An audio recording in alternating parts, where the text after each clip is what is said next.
Recently Apple has unveiled iPhoneSE 2020, a phone with the body of old-gen iPhones with new processor and technology at the lowest price possible.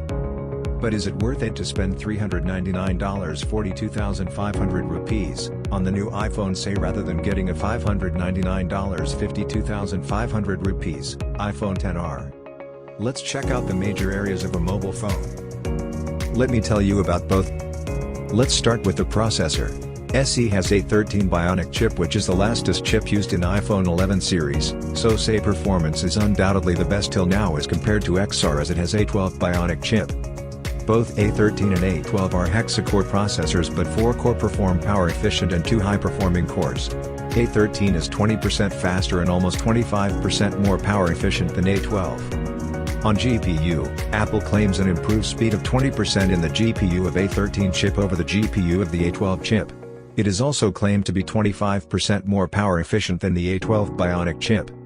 Coming to the neural engine, Apple's very own 8-core third-generation AI engine on the A13 Bionic chip has resulted in a 20% faster speed and 15% more power efficiency as compared to the A12 Bionic chip.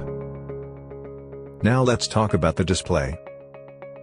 iPhone XR's larger 6.1-inch LCD versus the 4.7-inch panel on the iPhone SE. Here bigger means better. Immersive experience when watching videos and playing games. Bigger screen means more space to maneuver fingers while playing the game, which is not a good thing for 4.7-inch SE, as there is barely any space to move fingers for playing games like PUBG, Fortnite, Call of Duty.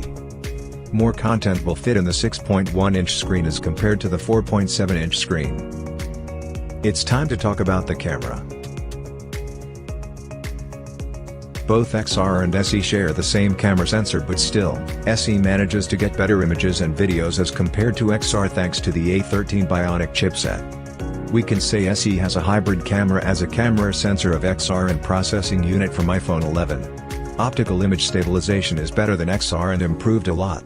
The camera interface of SE is similar to iPhone 11 series interface, as the square mode is missing and rear camera portrait mode has all 6 filters where XR has only 3, natural, studio, contour.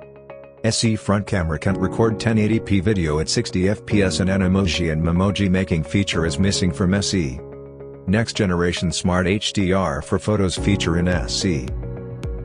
Security is important, so I will tell you all about the security features of both the phones. For photos feature in SE. Apple removed Touch ID in 2018 and brought it back with SE. XR has Face ID, which is more secure as it used a 3D model of our face with the help of infrared. It's more convenient and it even works in dark. Rest depends on the preference of the person. As for me, both are good, as Apple devices are more secure than any other device.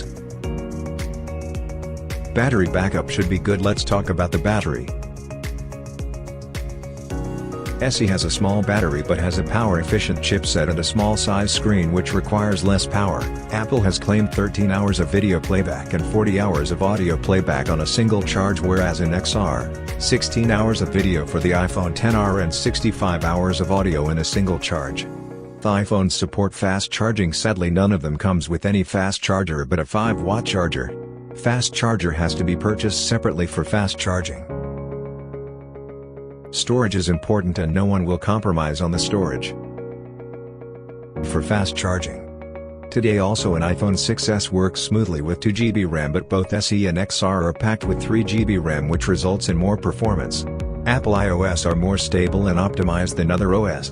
That's why they don't need more RAM. NVMe are one of the fastest storage available in the market. Apple has been using them since they introduced iPhone 6s. Both are read and write speed is super fast.